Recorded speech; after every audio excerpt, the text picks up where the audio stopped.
Hi everyone, this is your Mars Hill Latin 3 video for March 30th. Before we get into this week's material, I want to talk about your quizzes a little bit. Since we moved to Canvas, I know this is going to be a hard adjustment, and I've already seen some issues with the first quiz that I want to talk about. So, because of the formatting of an online quiz, and because of the fact that it grades itself, you have to format your answers exactly correctly. And I've written these rules in the instructions for your quiz, but also I wanted to verbally explain them just in case that makes things clearer. Also, if you have any questions, please attend a help session either on Tuesdays at 9 a.m., Wednesdays at 4 p.m., or Fridays at 9 a.m. And if you do want to attend one of those sessions, email Mr. Martin and myself, both of us, because we take turns hosting the sessions. So anyway, I will write the instructions for the quizzes in the box above the quiz, but some things that I'm noticing. First, if you are giving the Latin answer in a vocab question, and the word is a first, second, fourth, or fifth declension word, noun that is, you're going to format it like this. The nominative singular, you give the word, and then a space, and then a dash, and then the genitive singular ending, and then a space, and then the first letter of the gender, and then a period. And I'm going to say that again. You're going to give the nominative singular, space, dash, genitive singular ending, space, first letter of gender, period. So that's how you do it for a first, second, fourth, or fifth declension noun. Now for a third declension noun, it's different because, as we know, the nominative singular and the genitive singular can be fairly different as opposed to most of the other words. So for those, you have to give the whole word in the genitive singular. So here's the format for a third declension word if you have to give it in Latin. You give nominative singular, space, genitive singular, space, first letter of gender, period. So the only difference between the other nouns and the third declension nouns is that for the third declension you have to write out the whole word of the genitive instead of giving just the dash in the ending. So that's how you format your answer if you're giving a vocab answer in the Latin. If you're giving it in the English, sometimes words have multiple often words have multiple meanings. So terra could mean either earth or land. I know that both answers are correct, but for the quiz you can only give one of the answers. So what I don't want to see is is land, earth. Instead you have to put land, or you could put earth, but you can't put both because the quiz will the computer program thingy will recognize that as a wrong answer because it's programmed to only accept one or the other. So those are the biggest quiz things. Another problem I'm noticing is that sometimes you aren't reading carefully enough exactly what the question is asking. What's an example? If I say, I give a multiple choice question, and the question is, what is the third person singular present active indicative? You have 3 or 4 options below of what the answer is. If you're not reading carefully and you think, oh, that you're just assuming I said the subjunctive because we're in a subjunctive lesson, you're going to pick the wrong answer because you didn't read it carefully enough. So be very careful. Now, on the first quiz, I gave you only 30 minutes to take it, but for this next quiz, I made it an hour, and that's because I don't think it will take you an hour. I think it should take less than 30 minutes probably. But what I want to give you is plenty of time to take it very slowly and to recheck it at least once before you press submit. So please do that. Also, please notice that when you click submit, if you have blank answers, it will say, you have blank answers. Are you sure you want to do it? And instead of, if you want to go back and fill those answers in, press cancel, and then it'll take you back to the quiz and you can fill in more answers. What else about the quizzes? I strongly recommend not taking it on Wednesday. I make it available Wednesday because there are always extenuating circumstances. Maybe you've studied extra hard the first 2 days in the week. Maybe you have to finish because you're traveling or something, though probably not in the circumstances. But I really recommend taking it on at least Friday, but maybe Saturday. The reason is that the quiz is supposed to judge a whole week's worth of working. And if you're taking it on Wednesday, that shows, well, one, it shows me that you're not, you haven't given enough time to it yet and you're trying to get it over with it. But also, it gives you a lower chance of doing well than if you wait and study all week and then take the quiz. Also, remember to attend one of the help sessions if you have questions before you take the quiz. Don't take the quiz until you've gone to a help session if you're planning to go to one during the week. Okay, I think those are my main announcement about the quizzes. About your homework. So when you go to so for this week it'll be lesson 22 and 23. If you go to that under assignments, you'll see the instructions and you'll see this video linked there, and you'll see the instruction to take the quiz, and you'll see the PDF for the lessons and for the homework, the worksheets. What I want you to do is to type your answers in a Word document, format it in a normal way and include your name, and then turn that document into a PDF and upload it in that assignment on Canvas. And the way you do that is up to the right, there should be a tab or a button that says something like Submit Assignment. And then you upload the file and click Submit. And it will also tell you over there on that right side, it'll show your submission in case you're worried that it hasn't submitted. Also remember that your homework is due at 10 a.m. on Mondays, so the homework and the quiz will automatically lock at 10 a.m. If you have an excuse from your parents about a reason for the homework or quiz being taken late, that's fine. She or he will have to email me before 10 a.m. on Monday, and I can make an exception for those deadlines. Okay, so we have to do 2 lessons this week because we are running out of time, and we want to finish this book by the end of the quarter. So we're doing lesson 22 and 23, and this won't be too hard. It's not terribly difficult material, and this is my favorite conjugation to memorize, honestly. We're doing the imperfect, subjunctive, active, and passive this week. So we've been talking about the subjunctive for the last 2 lessons, and we will talk about some of the grammar again, and some review and some new things after I talk about the conjugations. But remember that the first, or the present subjunctive is formed. Where are we? Sorry. Let's go back to lesson 20.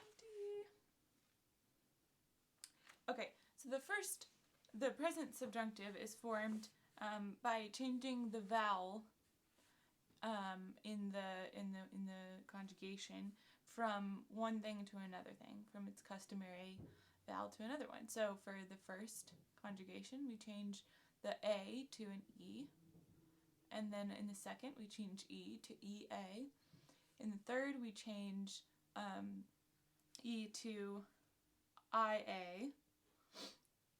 So I'm sorry, we change it to A. And then in the fourth, we change I to IA. So that we get E, EA, A, IA. And the passive functions the same way. But this week we're adding the imperfect. So how do we form the imperfect? Very easy. We take the second principal part of your verb, which is the present active infinitive.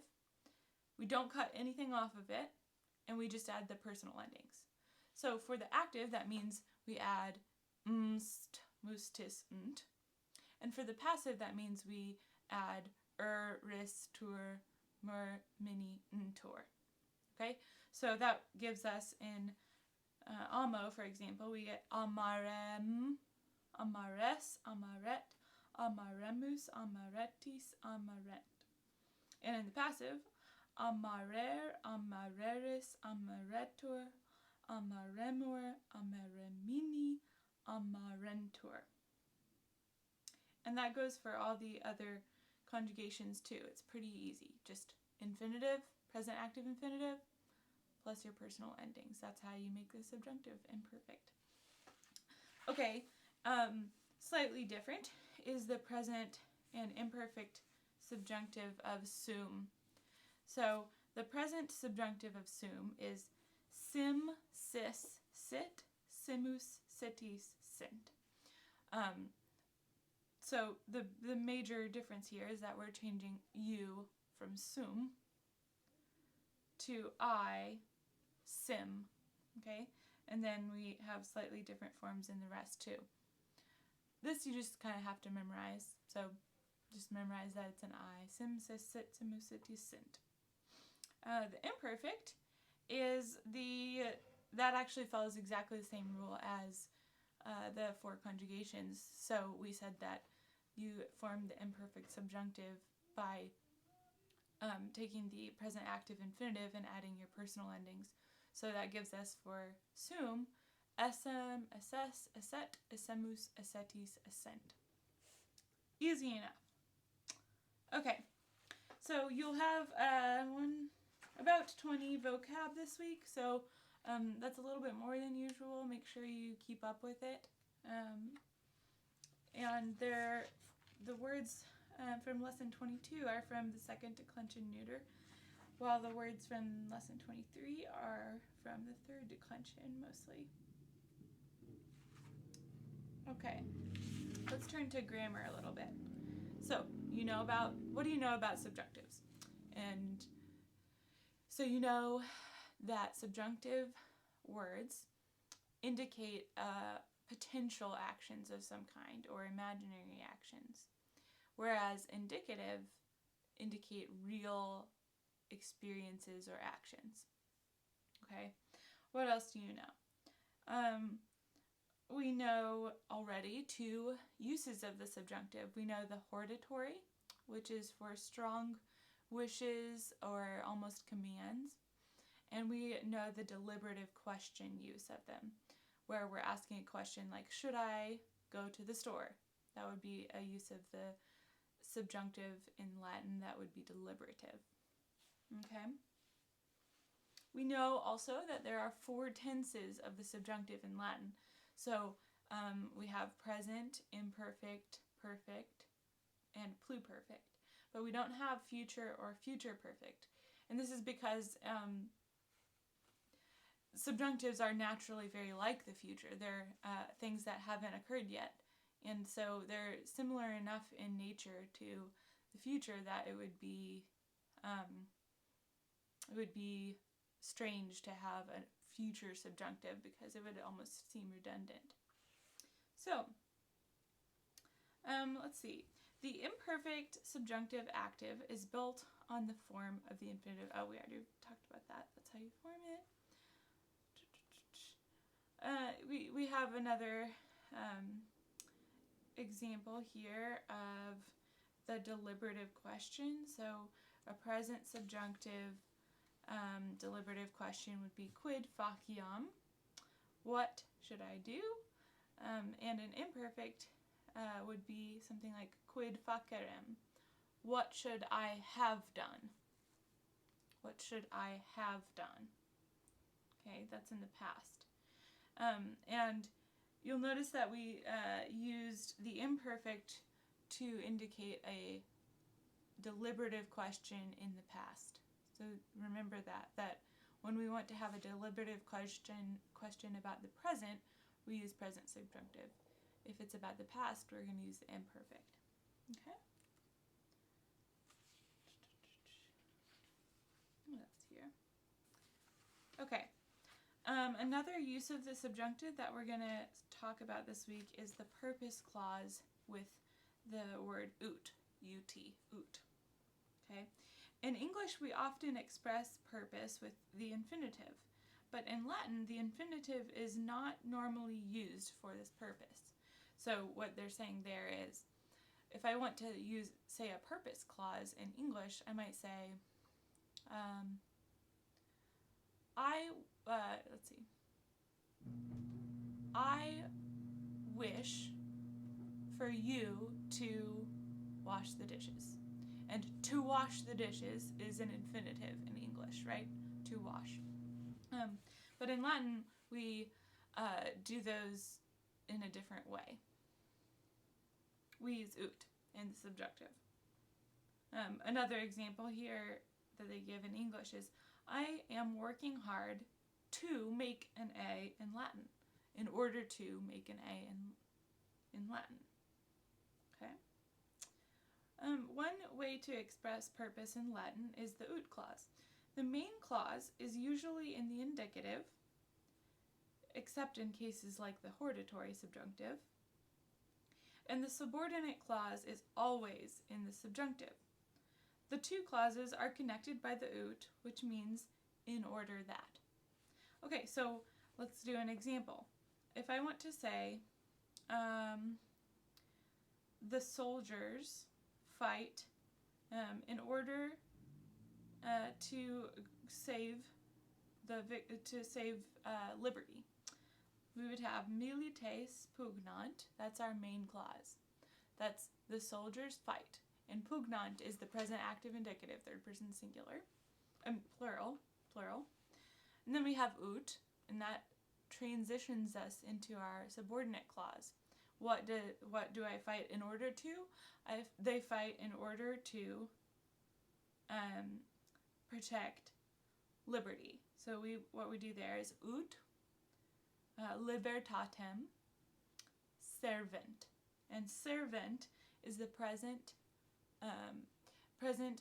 active subjunctive, third person plural. Okay, so we put our main clause in the indicative and our subordinate clause in the subjunctive. And just like in the deliberative question, if your subordinate clause is in the present, we use the present subjunctive. Whereas if it's in the past, we use the imperfect subjunctive. Okay. What else here? So some other ways I've said in order that is how we translate a purpose clause. Another way you could do it is so that. So an example, the soldiers fight so that they may guard liberty. You could also say the soldiers fight to guard liberty. And that's the example of how we often translate purpose clauses with a infinitive, to guard. In a sentence with two clauses, there are two verbs. The tenses of the two verbs must correspond. If the main clause verb is in the present or the future, either the future or the future perfect, the purpose clause is in the present subjunctive.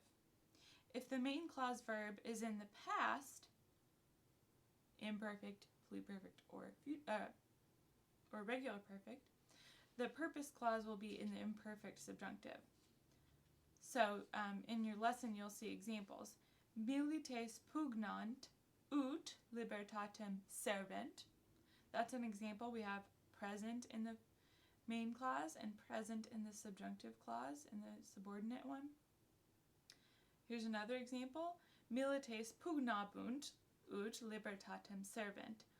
The soldiers will fight, future, in order that they may guard liberty, present. Here's another example. Milites pugnaverunt ut libertatem servarent. So there we have the soldiers fought in the perfect so that they might guard liberty in the imperfect. And finally, another one. Milites pugnabant ut libertatem servarent. So the soldiers were fighting imperfect so that they might guard liberty imperfect. Okay? I think that is about all we need to cover. Keep working on your the proem of the Aeneid. If you don't have it fully memorized, make sure you get it all the way done. And soon I'm going to have the people who haven't finished their all three of their run-throughs, I'll have them video themselves and send it to me. I also might make a extra credit assignment of some kind where you video yourself and send it in for extra credit. Finally, before I leave you, since the quiz was so difficult this past week, what I'm going to do is this week on Wednesday, I'm going to reopen the quiz and you can take it one more time. Now, careful. Be very careful with this one more time that you fill the answers in properly. It will give you you can get up to 100%, so your grade will be entirely replaced. And if you already have a good grade, you don't have to retake it, although you may. And this is one more chance on this quiz, just because I understand that we're trying to get used to it, and I hope that it will help you. All right, I hope to see you in our help sessions, and I will see you again next week.